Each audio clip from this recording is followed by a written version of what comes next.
Hey guys, it's Mimic. Welcome back to another drawing video, speed painting to be more precise. Today we'll be doing yet another pixel art picture. Now before we begin, I'd like to say, as a bit of news on the side, that's what's been going on, what's been happening in my life, I finally managed to get a job. A few weeks ago I managed to get a call and get on board with a job in retail. Hooray!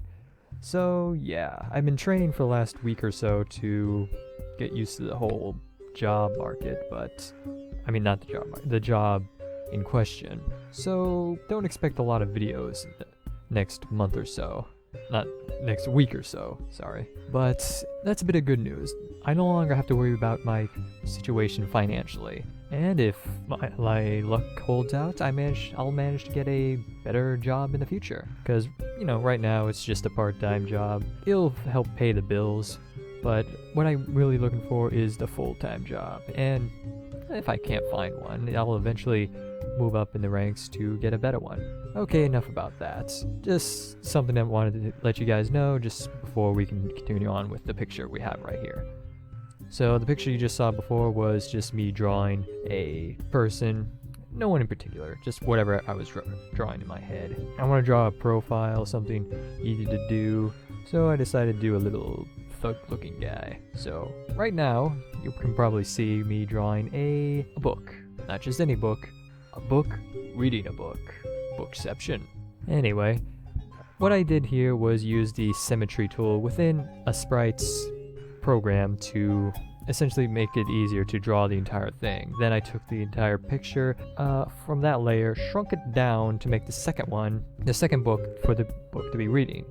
And in between that, I made the layer for the glasses and another layer for the hands after the second book. And that's basically how it was going. As for colors, I've just been using limited palettes.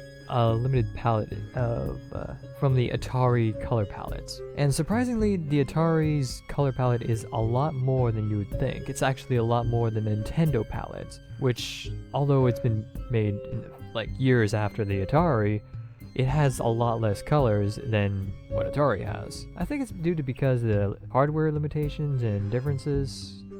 I'm not sure what the technical details are, but essentially Atari had more colors, but they couldn't utilize it better. They couldn't utilize it in a way that would benefit them.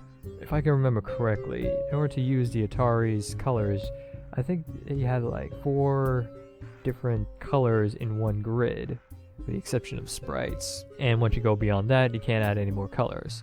With the Nintendo, it's a little bit different. Again, I'm not sure of the exact details, but essentially it was very difficult to add colors in the Atari in a certain way that you could have done in the Nintendo side of things. Anyway, enough about Nintendo. Here we have me, almost finished with the drawing. Well, you can see me just doing the shading part of it. Shading is actually quite easy in this program. What I did was just go into shading mode, select the 3 colors that would go more or less. What it basically is, if you have the center color, which is I guess either red or green, then you would have it as, so red and green, a color above it or a color below it.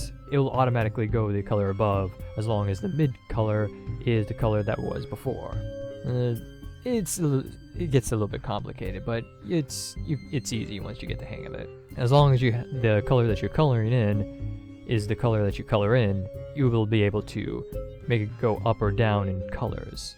So if the color above it is blue, it'll color it blue. If the color just below it is green, it'll color it green. But if the color that you're on isn't coloring, isn't the right color, it's not going to color above or below, which helps when there's different colors in this thing, or if there's an outline.